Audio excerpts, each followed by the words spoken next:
আসসালামু আলাইকুম, hello everyone, welcome back to my channel. সকলে কেমন আছেন? আশা করি ভালো আছেন। আজকে আবার একটি নতুন ভিডিও নিয়ে হাজির হলাম। আপনারা যদি চ্যানেলটি নতুন হয়ে থাকুন তাহলে পাশে থাকা বেল আইকনটি প্রেস করে সাবস্ক্রাইব করুন, আর যদি করে থাকুন তাহলে ধন্যবাদ। তো আমি মেহেজাবিন বলছি, টাঙ্গাইল মেহেজাবিন ইউটিউব চ্যানেল আপনাদের সবাইকে সাদর সম্ভাষণ। তো আমি আজকে আপনাদেরকে আমার বাগানের শাক দেখাবো। এই দেখুন লাল শাক, ডাঁটা শাক, এই তো পাট শাক।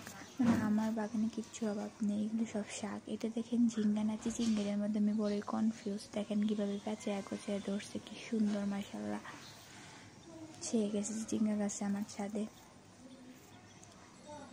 দেখেন এটা হচ্ছে করলা, কি ওয়ে বিশ্রী একটা টেস্ট, মোটেই জঘন্য। তো দেখেন একটা প্যাকে কমলা হয়ে রয়েছে, তো এটা থেকে আশা করি পরবর্তীতে বীজ পাওয়া যাবে। দেখেন কমলি শাক একদম ছেয়ে গেছে, একদম পুরা খ্যাত হয়ে গেছে। অল্প একটু লাগানোর ফলে কমলি শাক এরকম ছেয়ে যায়। আমার ভীষণ ভালো লাগে, সবুজ গেরা ঝোপড়ে ধরে গেছে, খুব ভালো লাগতেছে। আসলে দেখতে মন প্রাণ জুড়ে যেতেছে। দেখেন কত অংশ জুড়ে হয়েছে। তো দেখেন লাল পুঁই শাক, একটা সবুজ পুঁই শাক। যদিও আমার কাছে পুঁই শাক ভালো লাগে না, বিশ্রী একটা, তবে দেখতে প্রচুর সুন্দর, কারণ ঝোপ করা পাতায় ঘেরা, মানে প্রকৃতি বলতে আমার কাছে খুব ভালো লাগে, তাই ভালো লাগে। তো দেখেন এই যে ঢেঁড়স গাছেও ছেয়ে গেছে, অনেকগুলো ঢেঁড়স মাশাআল্লাহ খেয়েছি।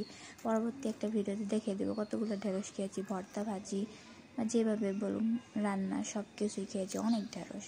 তো এটা হচ্ছে দমকলসের শাক। তো এটা হচ্ছে তুলসী গাছ, আপনারা ওষুধ হিসেবে খেতে পারবেন। পেঁপে গাছ, তো আমার এটা কুমড়া গাছ। তো আমার ছাদ বাগানে আরও একটি জিনিস রয়েছে, ছোট্ট একটি আনারস গাছ। এটা হচ্ছে আলু শাক হয়েছে, সেয়ে গেছে অনেক।